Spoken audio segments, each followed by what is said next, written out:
அவுதுபில்லாஹிமினஷ்-ஷைத்தானிர்-ரஜீம். பிஸ்மில்லாஹிர்-ரஹ்மானிர்-ரஹீம். அன்பார்ந்த நேயர்களே, பலஸ்தீன் மீட்பு போர் 114வது நாளை எட்டி இருக்கிறது. இந்த போர் என்று பார்த்தால் ஈரானுக்கும் இப்பொழுது அமெரிக்காவுக்கும் எதிரான இந்த யுத்தம் 148வது நாள் என வைத்துக் கொள்ள வேண்டும். ஆனால் மொத்தத்தில் பாலஸ்தீன் மீட்பு இப்பொழுது பின்னுக்கு தள்ளப்பட்டு ஈரானுக்கும் அமெரிக்காவுக்கும் நடக்கக்கூடிய உக்கிரமான தாக்குதல்களை முன்னிலை வகிக்கிறது. அதில் பிபிசி தரக்கூடிய தகவல், நாம் ஈரான் சொல்லிச்சு அமெரிக்கா சொல்லிச்சுங்கிறதெல்லாம் எடுத்து விட்டு பார்த்தால், ஈரான் சொல்லுவது ஓரளவுக்கு இல்லை, முழுமையாக அவர்கள் சேட்டலைட் இமேஜ் வழியாக அதை உறுதிப்படுத்துகிறார்கள். அமெரிக்கா தான் அப்பப்போ பல்ட்டி அடிக்குது, பொய்யை சொல்லுது. 5743 பொய்கள். இப்போ நம்ம கவனிக்க வேண்டியது என்னன்னா, நேற்று ட்ரம்ப்பு ஒரு பெரிய அறிவிப்பு, ஹர்மூஸ் சினிமா என் கட்டுப்பாட்டில் தான், எந்தெந்த கப்பல்கள்லாம் ஹர்மூஸ் வழியாக போகுதோ அவங்க 20% அவங்க ஏற்றி செல்லும் பொருளின் மதிப்பில் 20% அமெரிக்கா கட்ட வேண்டும் என்றார். ஒரு 6 மணி நேரத்துக்குள்ளால பல்ட்டி அடிதான் பாரு அடி ஈரானு. அதாவது ஜோர்டான்லேயும் பஹ்ரைன்லையும் அடித்த அடியில், எப்போ ஒன்றும் வேண்டாப்பா, எங்களுக்கு எதுவுமே வேண்டான்ட்டான். அதில் என்ன முத்தாய்ப்பான தாக்குதல் என்னவென்று சொன்னால், ரொம்ப உடனேயே பல்ட்டி அடிக்க வச்சது என்னவென்று சொன்னால், இந்த பிளாக்கேடு கொண்டு வந்தான் பாருங்க டெஸ்ட்ராயர், முதல் கப்பை வச்சு அடிச்சுட்டாங்க, 2 பிளந்து போச்சு. இதிலிருந்து தொடங்கி உடனேயே ஒரு அறிவிப்பு, இல்லை ஹர்மூஸில் எல்லாரும் போகலாம், ஈரான் கப்பலை தவிர. ஈரான் கப்பலும் போகும், எல்லா கப்பலும் போகும் ஈரானுடைய வழிகாட்டுதல் வழியாக என்பதுதான் இப்பொழுது நிலைப்பாடு. அதுக்கு அவன் என்ன விளக்கம் சொல்லனா, கல்ஃப் கண்ட்ரிஸ்லாம் அமெரிக்காவில் கொண்டு வந்து இன்வெஸ்ட் பண்ணுவோன்னு சொல்லியிருக்காங்க. ஏடா உனக்கு இடத்த கொடுத்த, பணத்தை கொடுத்தா எங்களை பாதுகாக்கலையேன்னு கதறிட்டு கிடக்குறானோ அவனுவான். திரும்ப அவனாட்ட கொண்டு வந்து இன்வெஸ்ட் பண்ணுவோம்னு சொன்னதா ஒரு 6 மணி நேரத்துக்குள்ளால அவங்க இன்வெஸ்ட் பண்ணுவோன்னு சொன்னாங்களாம். ஒரு டேரிஃபும் எடுத்துட்டாராம். இப்போ பிபிசியினுடைய தகவல் என்ன சொல்லுன்னா, 3 இஸ்ரேலிய இராணுவத்தினர் குவைத் பேஸில் அழிக்கப்பட்டு இருக்கிறார்கள். 20 பேர் காயம்பட்டு இருக்கிறார்கள். குவைத்தில் 20 அமெரிக்க பேசஸை அடிக்கி விரட்டியிருக்காங்க. தார்ட் பேட்டரிஸ் டெஸ்ட்ராய்டு, அதாவது இந்த ஏர் டிஃபென்ஸ் சிஸ்டம் இருக்கு பாருங்க, வான்வெளி தடை, அதை அந்த பேட்டரிஸை ஃபுல்லாக அழிச்சிருக்காங்க. அது $1 பில்லியன் விலை உள்ளதாம். அதுக்கு உள்ளால உள்ள ஒவ்வொரு துணை கருவியும் $12 மில்லியன் விலை உள்ளதாம். அதனால தார்ட் பேட்டரிஸ்ல, இந்த வகை பேட்டரியில 8 பேட்டரி தான் அமெரிக்காட்டே இருந்துதான். அதுல பெரும்பகுதியை ஒரு 6 பேட்டரியா அழிச்சிட்டாங்க. இதனால ஒரு பெரிய இழப்பு, $1 பில்லியன் கிட்ட இழப்புன்னு சொல்லி பிபிசி அறிக்கை சொல்லுகிறது. அடுத்தது E3 சென்ட்ரி ஏர்கிராஃப்ட் என்ன சொல்லி, E3 சென்ட்ரி ஏர்கிராஃப்ட்னு ஒரு இதை அடிச்சிருக்கு. இது $700 மில்லியன் காஸ்ட் உள்ளது. இதுவும் பிபிசி தரக்கூடிய தகவல். இதெல்லாம் குவைத்தில் நடந்த மிகப்பெரிய தாக்குதல்கள். அடுத்தது டேமேஜ் இது மட்டும் இல்லை, சேட்டலைட் இமேஜ் போட்டாங்க, பிபிசியும் எடுத்து போடுது. EG இஸ் நாட்னு இன்னொரு சேட்டலைட் இமேஜ் எடுத்து போடுவங்களும் போடுவாங்க. பல இடங்கள் குவைத்தில், பஹ்ரைனில், ஜோர்டானில் கருகி போயிருக்கு. அதாவது சாம்பல் மேடாகத்தான் சில இடங்கள் தெரிகிறது என்பதை சொல்லுகிறார்கள். இப்படி இந்த தாக்குதலை ஜோர்டான் மீது, பஹ்ரைன் மீது எல்லாம் நடத்தக்கூடிய தாக்குதலுக்கு ஈரான் என்ன பெயர் வச்சிருக்குன்னா, நஸ்ர் 2. நஸ்ர்னா நமக்கு தெரிஞ்ச உதவி 2 என்று வைத்திருக்கிறார்கள். அடுத்தது குவைத்தில் இருந்த ஏர் டிஃபென்ஸ் காம்ப்ளெக்ஸ் ஒன்று அடித்து நிமித்திருக்காங்க. இது எல்லாமே அமெரிக்காவினுடைய பேஸு. நம்ம இந்த செய்தி ஓட்டத்தில் ஒரு விஷயத்த மனசில் வச்சுக்கணும். அது என்னன்னா, ஈரான் தாக்குறது எல்லாம் அமெரிக்காவினுடைய பேஸு, அமெரிக்காவினுடைய இராணுவ பலம். பென்டகனுடைய அறிக்கைப்படி 50% இந்த வேவில் 3 வேவ் ஆஃப் அட்டாக்ல 3 அலை தாக்குதலில் 50% அமெரிக்காவினுடைய இராணுவ தளவாடங்கள் அழிக்கப்பட்டு விட்டன. இப்போ ஈரான் தாக்குறதெல்லாம் இராணுவ தளவாடங்கள், இராணுவ தளங்கள், இவற்றைத்தான். ஆனால் அமெரிக்கா தாக்குறதெல்லாம் அவங்களோட பிரிட்ஜு, கம்யூனிகேஷன் சென்டரு, அதாவது சிம்பிளாக ஒரு வார்த்தையில் சொன்னால் சிவிலியன் ஃபெசிலிட்டிஸ், பொதுமக்களுக்கு பயன்படக்கூடியவற்றைத்தான் தாக்கி கொண்டு இருக்கிறது, அழித்து கொண்டு இருக்கிறது. சில இடங்கள் பற்றி எரியவும் செய்திருக்கிறது. அதனை உடனே அனைத்தும் இருக்கிறார்கள்.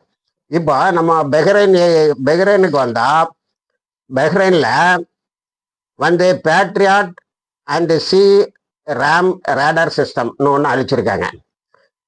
ஃபிஃப்த் ஃபிளீட்னு சொல்லக்கூடிய 5வது கடற்படை பிரிவினுடைய கடற்படை பிரிவின் தளமும் கடற்படையும் முற்றாக அழிக்கப்பட்டு விட்டது. ட்ரம்ப் உபயோகப்படுத்தணும் பாருங்க, ஒபிலிட்டேட்டட்னு அந்த வார்த்தையை நேற்று பிபிசி இதில் பயன்படுத்தி இருக்கிறது.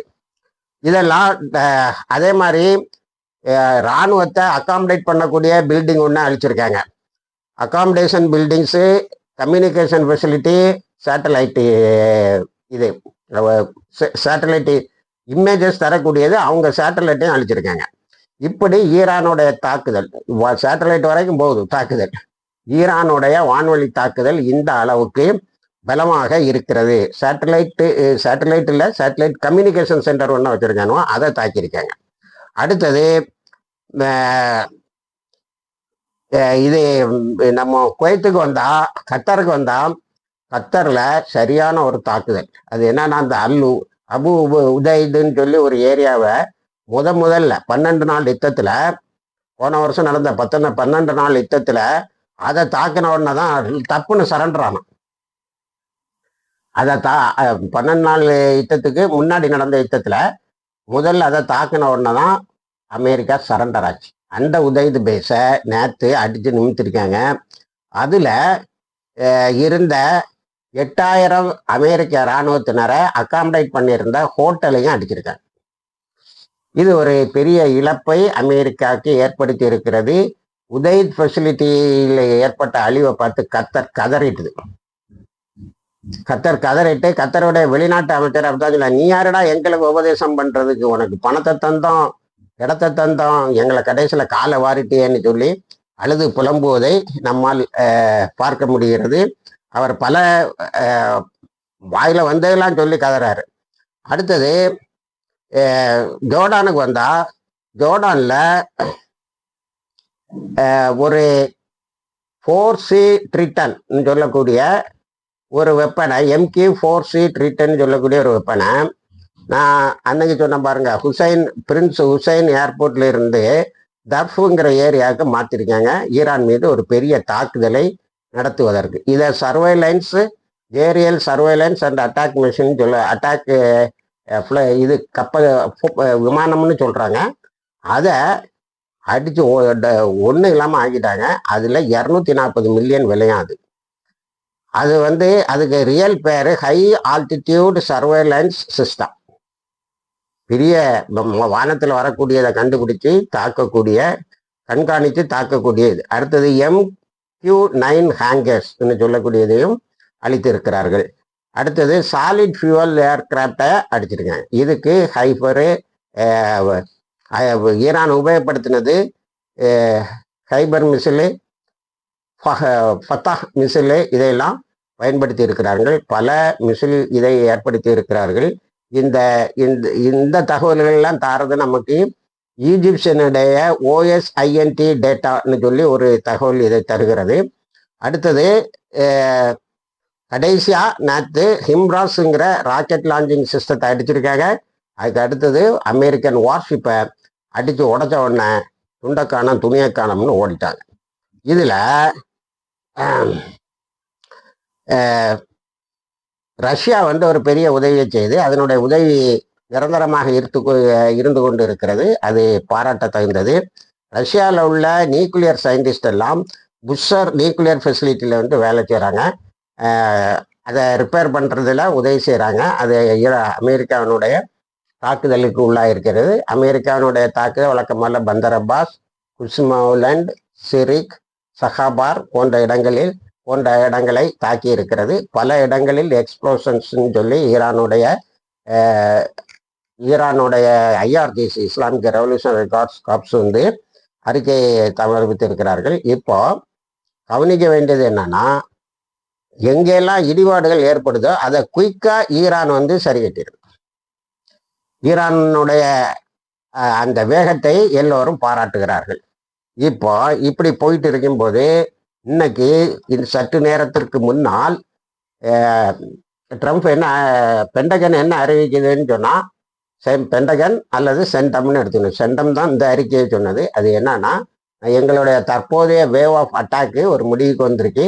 அடுத்த அட்டாக்கை பற்றி அது எதுவுமே சொல்லலை. ஆனால் ஈரான் 8 வருஷத்துக்கு நின்று சண்டை போடக்கூடிய பலத்தை பெற்றிருக்கிறது என்று பிபிசியும் இந்த OSINTன்னு சொல்லக்கூடிய சர்வேயும் நமக்கு சொல்லுகிறது. அப்போ ஒரு பெரிய திட்டத்தை நான் நேற்று முந்தின காணொலியில் சொன்ன மாதிரி 20 வருஷமா போட்டிருக்காங்க. அதை இப்போ ரொம்ப ஆணித்தரமாக நின்று செயல்படுத்துகிறார்கள். இதுல மேஜரா என்னன்னா, அமெரிக்காவினுடைய இராணுவத்தினர் எங்கெல்லாம் அகாமடேஷன் பண்ணியிருந்தாங்களே, எங்க குவைத்து, பஹ்ரைன், ஜோர்டான், கத்தர், இந்த நாடுகளில் எங்கெல்லாம் அவங்களுக்கு இடம் கொடுத்துருந்தாங்களோ அத்தனை தடங்களையும் அத்தனை ஹோட்டல்களையும் ஈரான் அடிச்சிருக்கு. அதில் மினிமமாக தான் இருந்திருக்காங்க. ஆனால் ரொம்ப 8 பேர் தான் இறந்தாங்கன்னு சொல்கிறாங்க. பிபிசியும் ஓனிட்டாவும் இது நம்ப தகுந்ததாக இல்லை. அவங்க இருந்த ஹோட்டல்கள்லாம் தரமட்டமானது மட்டும் இல்லை, அதை சுற்றி உள்ள பல இடங்களும் பல பில்டிங்களும் சரியாக இருந்திருக்கு. அப்போ ஈரான் ரொம்ப துல்லியமாக கணக்கு பார்த்து தன்னுடைய தாக்குதலை நடத்துகிறது. அதை தான் சர்வதேச ஊடகங்கள் என்ன சொல்லுவேன்னா, ஈரான் தாக்குறதெல்லாம் உன்னுடைய பேஸை எந்த அளவுக்குன்னா 50% இந்த 3 வேவில் நாசமாக போச்சு ஆயுதம்னு சொல்லக்கூடிய அளவுக்கு தாக்குதல் நடத்துது. நீ பண்ணுற தாக்குதல்லாம் சிவிலியன் ஃபெசிலிட்டி, எண்ணெய் கிணறு, பெட்ரோ கெமிக்கல்ஸு, அணுமின் நிலையம், இது மாதிரி இடங்களை தான் அது தாக்கிட்டு இருக்கு. ஆனால் அந்த 3வது வேவில் பெரிய சக்சஸ் ஒன்றும் இல்லை, ஒரு பெரிய பல்ட்டியும் அடிச்சிருக்கு. இது எந்த அளவுக்கு ட்ரம்புக்கு மேலே வெறுப்பை ஏற்படுத்தியிருக்குன்னா, ஒரு செனட்டர் என்ன சொல்லன்னா, யார் வரலாற்றில் மிகப்பெரிய இடத்தை பெறுவார்கள் என்று சொன்னால் அமெரிக்காவை இஸ்ரேலுடைய அடிமைத்தனத்திலிருந்து விடுவிப்பவர்கள் தான். அந்த அளவுக்கு இஸ்ரேலுக்கு அடிமை ஆகி இப்பொழுது நமக்கு அழிவை ஏற்படுத்தி கொண்டிருக்கக்கூடிய ட்ரம்பிடம் இருந்தும் நெத்தன்யாஹூவிடம் இருந்தும் அமெரிக்கா மீட்பவர் தான் மிகப்பெரிய ஹிஸ்டாரியனா மாறுவார். அடுத்தது இன்னொரு அப்சர்வேஷன் என்னன்னா, பிபிசியும் சொல்லுது, பிபிசி எடுத்த உடனே இதைத்தான் சொல்லுது. அதாவது 4 மாதம் அது சொல்லுது. நமக்கு மார்ச், ஏப்ரல், மே, ஜூன், ஜூலை 5 மாதம் ஆச்சு. இன்னொரு 10 நாளில் ஆகஸ்டும் வரப்போகுது. அப்போ 5 மாதம் நீ தொடுத்து தாக்கியும் பிபிசி சொல்லுது, ஈரான் இவ்வளவு பெரிய நாட்டை எதிர்த்து அதனுடைய ஆயுதங்களை எதிர்த்து பெரிய அளவில் நின்று கொண்டு இருக்கிறது. அந்த அறிக்கை தான் சொல்லுது 8 வருஷத்துக்கு சண்டை போடுவதற்கு தங்களை தயார்படுத்தி கொண்டு இருக்கிறார்கள் என்று. அடுத்தால இப்போ ட்ரம்ப்புக்கு என்ன ஞானோதயம் வந்துன்னு தெரியல. ட்ரம்ப் என்ன சொல்லியிருக்காருன்னு சொன்னா, சிரியாவில் இருந்து லெபனானில் இருந்து இஸ்ரேலிய படைகள் முற்றாக வெளியே வந்துடணும்னு நெத்தன்யாஹூ சொல்லியிருக்கார். நெத்தன்யாஹூ அதை எப்படி எடுத்துக்கொள்வான் என்பது நமக்கு தெரியவில்லை. அடுத்தது நமது நேயர்களும் குறிப்பிட்ட ஒரு விஷயம், அகமது நஜதி மொசாத் ஏஜென்ட்னு சொல்றாங்கன்னு நீங்க அவ்வளோ ஈஸியாக நியூயார்க் டைம்ஸ்லேயே ஒரு கட்டுரையை படுத்தி சில ஆட்கள் சொல்லியிருக்காங்க. அதை சப்போர்ட் பண்ணுறதுக்கு நெத்தன்யாஹூ நஜதியை நம்ம வைக்கலாம்னு சொன்னது. இந்த ரெண்டையும் வச்சு அவர் மொசாத் ஏஜென்ட்டு, அவர் ஹவுஸ் அரெஸ்டில் இருக்காருன்னு பொய்யை சொல்லிட்டீங்க. நஜதியை பற்றி நான் நிறைய வீடியோக்கள்லையும் பேசியிருக்கேன், மேடைகளில் பேசியிருக்கேன், எழுதியிருக்கேன். அகமது நஜதி இமாம் காமினியும் ஐஆர்ஜிஸை ஏற்படுத்தின நேரத்தில் முதல்ல சில கமாண்டர்ஸை போட்டார். அவங்கெல்லாம் கம்யூனிஸ்ட் சிந்தனை உடையவர்களாக இருந்தார்கள், ஈரானுக்கே துரோகம் செய்கிற மாதிரி இருந்தாங்க. அதனால் அவங்கள எடுத்துக்கிட்டு அவர் முதல்ல அதிகாரப்பூர்வமான இமாம் கொமேனி அவர்கள் அதிகாரப்பூர்வமாக அறிவித்த முதல் ஐஆர்ஜிசியினுடைய தலைவர் முகமது அகமது நஜதி. அவர் அகமது நஜதின்னு சொல்லக்கூடாது, ஏன்னா அவர் ரசூல்லாவுடைய 2 பேரையும் வச்சிருந்தார். முகமது அகமது நஜதி அவர் அமெரிக்காவினுடைய பல்கலைக்கழகங்கள் ஒவ்வொன்றையும் போய் அவரை தீவிரவாதின்னு சொல்லக்கூடிய அதே மேடையில் யார் தீவிரவாதின்னு நிரூபித்து பெயர் வாங்கிட்டு வந்தவர். அடுத்த பிறகு 2 முறை அவர் ஈரானுடைய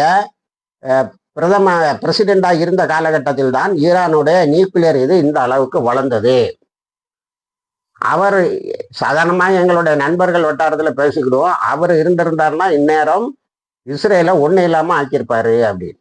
அதுக்கு பிறகு அகமது நஜதி எப்போ வந்து சீனில் வராருன்னா, ஹசன் நஸ்ரல்லா கொலை செய்யப்பட்டவுடன் அவர் சொன்னார், ஐஆர்ஜிசிக்கு உள்ளால மொசாத் ஏஜென்ட்டுகள் இருக்கிறாங்க, அதனால ஐஆர்ஜிசி முதல்ல சுத்தப்படுத்தணும்னு. ஏன்னா ஹசன் நஸ்ரல்லாவோட கரெக்ட் லொக்கேஷனை சொன்னது அப்படிப்பட்ட ஒரு ஆள் தான். அவரை இப்போ காணவே இல்லை, கைது செய்தாங்க, அதுக்கப்புறம் எக்ஸிக்யூட் பண்ணியிருப்பாங்கன்னு நம்ம நினைக்கிறோம்.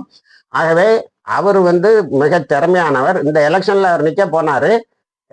சையத் அலி காமினி தான் அவர் குடும்பத்தை சார்ந்தவர். சையத் அலி காமினி நீ நிற்க வேண்டாம்னு சொல்லிட்டாரு. அதனால அவர் நிற்கல, ஏன்னா அவர் கொஞ்சம் ஹார்டாக இருப்பாருங்கிறதுனால. அதனால இந்த நியூயார்க் டைம்ஸ் இதில் வரக்கூடிய இந்த குப்பைகளை எல்லாம் நம்பி நீங்கள் வந்து ஏமாந்து போக வேண்டாம் என கேட்டுக்கொள்கிறேன். அடுத்தது காசா புறக்கணிக்கப்படக்கூடிய இடமா இருக்கு. ஆனால் அங்கே தொடர்ந்து கொலைகள் நடந்து கொண்டு இருக்கிறது. நேற்று 9 பேர் அழிச்சிருக்கான். எந்த அளவுக்குன்னா காசால செட்டில்மெண்ட்டை கொண்டு வரலாமாங்கிற அளவுக்கு பேசுகிறானோ, ஆனால் அப்படி ஒரு சூழ்நிலை அங்கே இல்லை.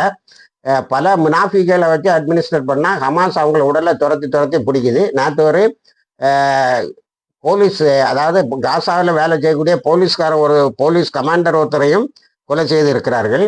ஆனால் காசால இப்போ ஒரு செய்தி என்ன வருதுன்னா, இடிபாடுகளுக்கு இடையில அந்த மக்களுக்கு எக்ஸசைஸ் செய்யக்கூடிய சர்க்கஸ் கற்றுக் கொடுக்கக்கூடிய பல கூடங்கள் எழுந்து இருக்கின்றன. கல்வி கூடங்களும் இவும் எழுந்திருக்கின்றன. அந்த மக்கள் அவ்வளவு கஷ்டங்களுக்கு இடையிலும் எழுந்து வாழ தொடங்கி இருக்கிறார்கள். அதே சமயத்துல அந்த இடத்தை என்ன வந்தாலும் விட்டு போவது இல்லை என்ற நிலையிலேயே இருக்கிறார்கள். ஆனால் கவலைப்பட வேண்டிய விஷயம் என்னவென்று சொன்னால், வெஸ்ட் பேங்க்ல 12,000 மேக்கரையில் 12,000 புதிய குடியிருப்புகளை உருவாக்குவதற்கு $2.3 பில்லியன் இஸ்ரேல் ஒதுக்கி இருக்கு. மேக்கரையை விட்டுக்கிட்டு ஜெருசலத்துல நேற்று கொலை நடந்திருக்கு. ஜெருசலத்தை விட்டுக்கிட்டு நம்ம காசாவை மட்டுமே பேசிட்டு இருப்பது தவறு. காசா எழுகிறது, ஆனால் வெஸ்ட் பேங்க் விழுகிறது என்று சொல்லக்கூடிய அளவில் அது போய்கொண்டு இருக்கிறது. இப்போ ஈரான் மொத்த கவனத்தையும் ஹர்மூஸுக்கு மேலேயும் மற்ற இதுக்கு மேலேயும் வச்சுக்கிட்டு இருக்குது. அதையெல்லாம் ஒரு முடிவுக்கு கொண்டு வந்துட்டு இஸ்ரேலுடைய அட்டூழியங்களை, பாலஸ்தீனில் நடக்கக்கூடிய இஸ்ரேலுடைய அட்டூழியங்களை நீங்கள் வருவன்னு வாக்கு கொடுத்துருக்கீங்க, அது விரைந்து வருவது நல்லது என்று உலக நோக்கர்களும் பாலஸ்தீன மக்கள் மீது அக்கறை உள்ளவர்களும், குறிப்பாக அமெரிக்காவில் மிகப்பெரிய போராட்டம் நடத்தி கொண்டிருக்கின்ற அகமது ஹலீல் என்பவரும் சொல்லி இருக்கிறார்கள். இணைந்திருங்கள், தகவல்களை தருகிறோம். வாஹிர் தவானா அல்ஹம்துலில்லாஹி ரபில் ஆலமீன்.